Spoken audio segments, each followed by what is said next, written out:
President Kennedy's son, John Kennedy Jr., embodied the Kennedy myth in the heart of all Americans. The route seemed traced for him to become president one day. He died on July 16, 1999, with his pregnant wife and his sister-in-law, when his private plane suddenly and mysteriously nosedived into the ocean a few seconds after he had announced his approach on Martha's Vineyards Airport. John Jr. was literally born with the Kennedy presidency. From the minute he came into this world, he had been in the national spotlight. As Americans watched him grow up in the White House, they developed a strong affection for him. The iconic image of little John saluting his father's coffin on the day of his 3rd birthday encapsulated a nation's grief and impressed on millions of Americans the dream of seeing him reclaim the Oval Office one day. For in the American collective psyche, the Kennedys represented royalty and JFK Jr. was the legitimate heir to the throne. In 1995, John launched his political magazine George. Under the appearance of superficiality, it engaged in controversial issues of deep politics that reflected John's interest for conspiracy issues. For example, in December 1996, George was the only mainstream magazine exploring the inconsistencies of the official report on the explosion of flight TWA 800 soon after leaving JFK International on July 17, 1996. The National Transportation Safety Board claimed it was an accident, although 375 witnesses saw 1 or 2 bright flare objects hit the plane, many of them believing it was a missile.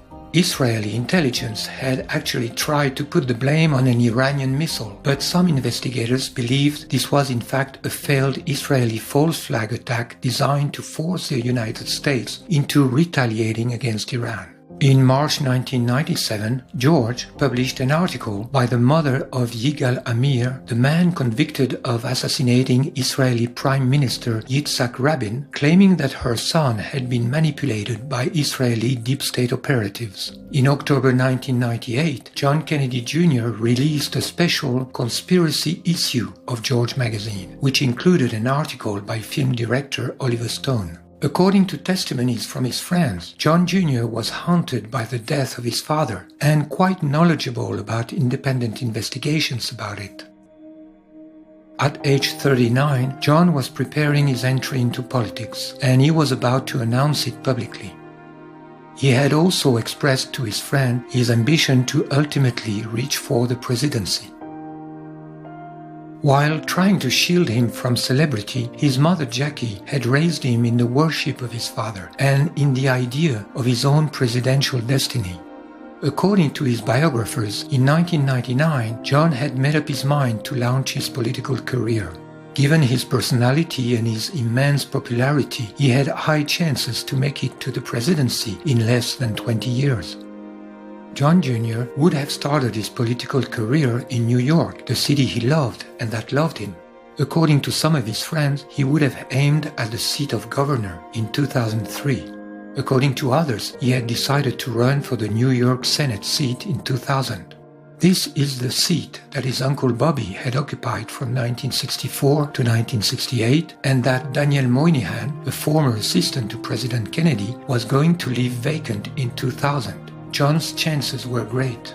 According to his biographer Christopher Anderson, John's plan interfered with Hillary Clinton's. The Clintons, who were to leave the White House in January 2001, had just purchased a home in New York State, and Hillary was gearing up to run for the Senate as a stepping stone to her own presidential future. Hillary had never resided in New York State before, and her chances to beat John Jr. were very weak. John's death allowed her to win the seat. Has the American Zionist criminal deep state perceived the danger that John Jr. represented from the moment he started his political career?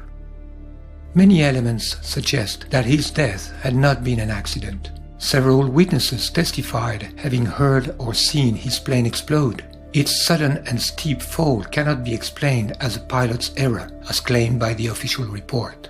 On the order of President Clinton, the rescue and recovery missions were conducted under national security conditions by the Navy, and the investigation was supervised by the same people in the National Transportation Safety Board who had falsified the investigation on TWA 800. Once the bodies were recovered, no autopsy was conducted. They were cremated and their ashes scattered at sea in a Navy ceremony, although this was not in the tradition of either families.